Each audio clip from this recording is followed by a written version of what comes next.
ইফতারের সময় দেখবেন, আমি অনেককে দেখেছি আর কি, প্রথমেই হাত দেয় আলুর চপে, প্রথমেই হাত দেয় ডিমের চপে, প্রথমেই হাত দেয় কিমাতে। না, এটা করা যাবে না। প্রথম হাত দিবেন আপনি খেজুরে। এটা হচ্ছে নবীজির সুন্নাহ। নবীজি সবসময় ইফতারের সময় কি আলুর চপ নিতেন না খেজুর নিতেন? খেজুর নিতেন। এই জন্য আমরা ট্রাই করবো সবসময় প্রথম শুরুই হবে আমাদের খেজুর দিয়ে।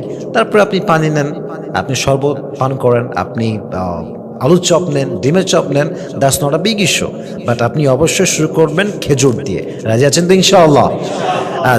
এবং তিনি এশারেও হাজির হয়েছেন। অতএব বোঝা গেল বেশি খাওয়া ইফতারের সময়। রাসূল সাল্লাল্লাহু আলাইহি ওয়াসাল্লাম বলছেন, তাজা খেজুর দিয়ে ইফতার করো, সম্ভব না হলে শুষ্ক খেজুর দিয়ে ইফতার করো। যদি সম্ভব না হয় তাহলে হাসাওয়াতিন, অঞ্জলিতে পানি নিয়ে ইফতার করো। পৃথিবীতে ইফতার করার জন্য আর কোনো যোগ্য জিনিস নেই। আম, জাম, লিচু, কলা, কাঁঠাল, বেল, তাল, নারিকেল, আনারস, আর ওই যে কি যে এখন ড্রাগন। বিসমিল্লাহ, মুখে কি দিতে হবে?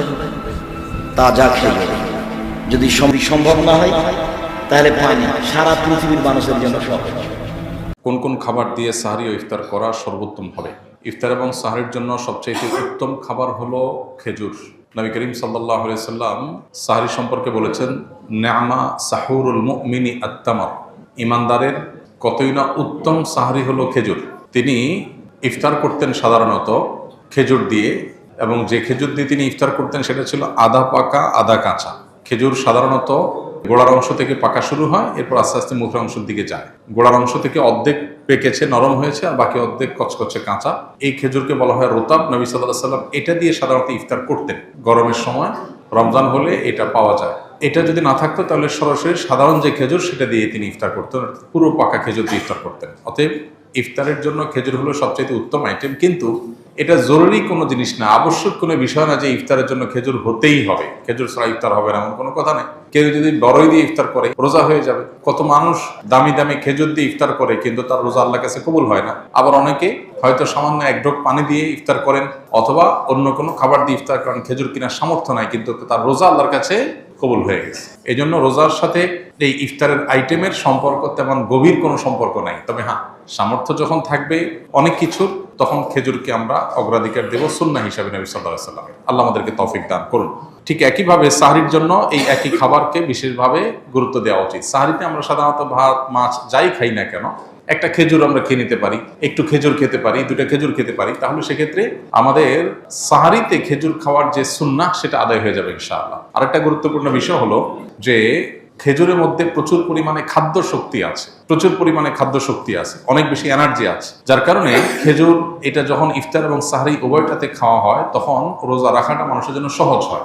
আর সবচেয়ে বড় কথা হলো নবী করিম সাল্লাল্লাহু আলাইহি ওয়াসাল্লাম সুন্নাহ, অতএব সেই চেষ্টাটা আমরা করব। কিন্তু কারোর যদি খেজুর কেনার সামর্থ্য না থাকে, কেউ যদি খেজুর ছাড়াও ইফতার করেন, যেটা বলছিলাম, তার রোজার সওয়াবে কোনো ঘাটতি হবে না, বরং রোজা নির্ভর করে তার তাকওয়ার উপরে, তার রোজার যে দাবি আছে, রোজার যে অন্তর্নিহিত দিকগুলো আছে সেগুলো বাস্তবায়ন করার পর। আল্লাহ আমাদেরকে তৌফিক দান করুন। রোজা অবস্থায় কোনো ব্যক্তি যদি সফরে বের হয় তাহলে তার বিধান কি? সফরে বের হলে মুসাফির রোজা রাখবে নাকি রাখবে না? সফরের দূরত্ব যদি হয়, মুসাফির যদি হয়, এই ব্যক্তি রোজা রাখা বা না রাখার ক্ষেত্রে স্বাধীন। শরীয়ত তাকে রোজা রাখতে বাধ্য করে না। তবে যেই রোজা সফরের কারণে রাখা হবে না, সে রোজা রমজানের পরে রেখে দিতে হবে, এবং এর কারণে তার কোনো গুনাহ হবে না। আল্লাহ বলেছেন, ফামান কানা মিনকুম মারিদান আও আলা সাফারিন ফাইদ্দাতুম মিন আইয়ামিন উখরা। যে ব্যক্তি অসুস্থ হবে, সফরে থাকবে, তার অন্য সময় রোজা রেখে দিলে সেটা তার জন্য রোজা হিসেবে যথেষ্ট হবে। তবে কেউ যদি সফরে তার কষ্ট না হয়, স্বাভাবিক, তাহলে তিনি রোজা রাখতে পারেন, রাখা ভালো। আর যদি কারো কষ্ট হয়, তার জন্য বরং কষ্ট না করে সফরে আল্লাহ সুযোগ দিয়েছেন যেহেতু, সে অপশন নিতে পারে, নেওয়া উচিত। নবী সাল্লাল্লাহু আলাইহি ওয়াসাল্লাম থেকে এটা প্রমাণিত, এবং এটাতে কোনো হেজিটেশন করা উচিত না। হ্যাঁ, অনেকে এমন আছেন যে রমজান পরে আমার আর রাখা কঠিন, কাজা রাখার সুযোগ হয় না, হবে না, তাহলে আমার কষ্ট হচ্ছে না, তাহলে তার জন্য রাখা উত্তম। কিন্তু সফর অবস্থায় শরীর আমাদেরকে রোজা রাখতে বাধ্য করে না। আমরা চাইলে রাখতে পারি, চাইলে ভাঙতে পারি, কিন্তু যেটা ভাঙবে সেটার বিনিময়ে যতগুলো ভাঙবে ততগুলো আবার রমজানের পরে রেখে দিতে হবে। কিস্তিতে মোবাইল বিক্রি করা জায়েজ আছে কিনা, বা বিক্রি করলে গুনাহ হবে কিনা, বিস্তারিত বুঝিয়ে বলবেন। কিস্তিতে মোবাইল বিক্রি করা বা অন্য যে কোনো জিনিস বিক্রি করা জায়েজ আছে। কিস্তিতে কেনা বেচা মৌলিকভাবে জায়েজ। সাহাবীদের মধ্যেও কিস্তিতে কেনা বেচার এই কালচার ছিল। নবীজি সাল্লাল্লাহু আলাইহি সাল্লাম এই ব্যাপারে কোনো নিষেধাজ্ঞা আরোপ করেন নাই, বরং তার সম্মতি পাওয়া যায়, সেখান থেকে বোঝা যায় যে কিস্তিতে কেনাবেচা করা জায়েজ আছে। এখন কিস্তিতে কেনাবেচা করলে যেটা হয় সাধারণত নর্মাল কিস্তিতে, যদি আমাদের বড় বড় বিভিন্ন আপনার কোম্পানিগুলো তাদের ফ্রিজ বা বিভিন্ন আইটেম বিক্রি করার ক্ষেত্রে কিস্তিতে বিশেষ পলিসি অবলম্বন করে, যেগুলোর কারণে সেটা নাজায়েজ হয়। এমনিতে জেনারেল কিস্তিতে ধরুন আপনি একটা জিনিস, একটা মোবাইল কিনলেন, ওইটার দাম ধরেন 10,000 টাকা, কিস্তিতে কিনলেন, আপনার কাছ থেকে 12,000 টাকা দাম রাখলো, 12টা কিস্তি করে দিল, এটা জায়েজ আছে, এটা নাজায়েজ না। কিন্তু এটা কোনো প্রক্রিয়া আপনার নাজায়েজ হয়, সেটা আপনাকে ভালো করে জেনে নিতে হবে যে আপনি যখন কিস্তিতে কোনো বিশেষ লেনদেন করবেন, বিশেষ করে যখন সেখানে এই সহজ লেনদেনের বাইরে আরো কোনো শর্ত আরোপ হবে, তখন আপনাকে ভাবতে হবে যে সেটা শরিয়া আপনাকে অনুমোদন করে কিনা। রমজান মাসে কিছু কিছু মসজিদ কয়েক মিনিট আগে আজান দিয়ে দেয়, সেক্ষেত্রে আমরা কোন আজানটি অনুসরণ করে রোজার ইফতার করব?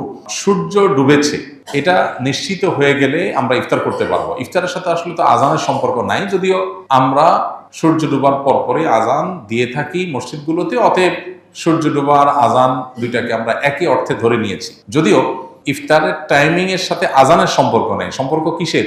সূর্য ডুবার। অতএব সূর্য ডুবেছে এটা নিশ্চিত হয়ে গেছেন, আপনি ইফতার করতে পারবেন। এত মিনিটে সূর্য ডুবে গেছে, এত মিনিট পার হয়ে গেছে, মানে নিশ্চিত আপনি ইফতার করতে পারবেন। আজান 2 মিনিট পরে দিলেও কিছু আসে যায় না। এখন কোন মসজিদে যদি মুয়াজ্জিন